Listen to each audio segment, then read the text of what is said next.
3 weeks ago, a little over 3 weeks ago, we had a big flood at River City, and we haven't had power since. Um, Water is an issue too, so is pump out, but power is our main issue. But in the meantime, we've been running our generator to power things. We'll turn it on for maybe an hour a day, maybe 2 hours a day. We can do some cooking, try to keep the refrigerator at somewhat of a reasonable cool level, as well as use our water heater. The problem is, before we purchased this boat, it had some sort of a kind of catastrophic failure of the generator and caused some heat damage to the wiring that runs above it. Well, since we've been using it a lot lately, it looks like that's getting a little bit worse. So I've got a solution, at least temporarily. Reynolds wrap.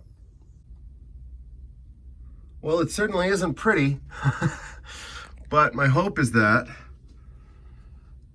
by wrapping this in some foil, I'll create a little bit of a heat shield. See how this track that is supposed to hold all this wiring in has been melting. So my hope is that, maybe I'll put a little more over here too, but my hope is that that track will not melt further and all the wiring inside will be protected. Now, we did have this generator not fully rebuilt, but the head had warped.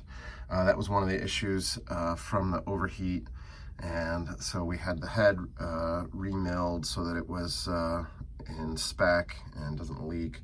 But I could see that there are definitely some other issues over here. Everything was repainted when we had it redone. And you could see that it looks like oil has been leaking out. It definitely uses quite a bit of oil. You can see down there, there's, I don't know what that is. It's like oil and coolant mixed. It's just not a very happy generator right now. We also have an issue where when it's running, this pressure gauge is actually showing only about 15 PSI. It's supposed to be at 20. So there's this little adjustment screw right here that I did adjust out to try to give a little more oil pressure, but didn't seem to help very much. So this generator is going to need some love, but right now we just need it to get us through while we don't have any power.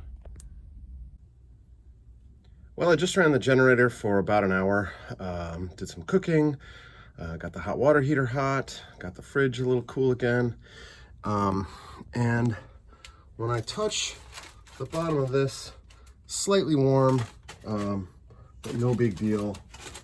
Pretty happy with, and I just turned it off, so pretty happy with the results. I think that that's going to be enough to keep this plastic from melting any further. Colette had a really good idea. Normally when we have been running the generator, we use only one of our blower fans. In the engine room of any boat, if you don't know, there are blowers that pull the any sort of gas vapors that might be in here out, so you don't have an explosion when you start your engine. So I've only been running the one that's right next to the generator, but I ran all three. So the generator and each engine have their own. So I ran all three, hoping that that would just move more air through and keep the air in here cooler.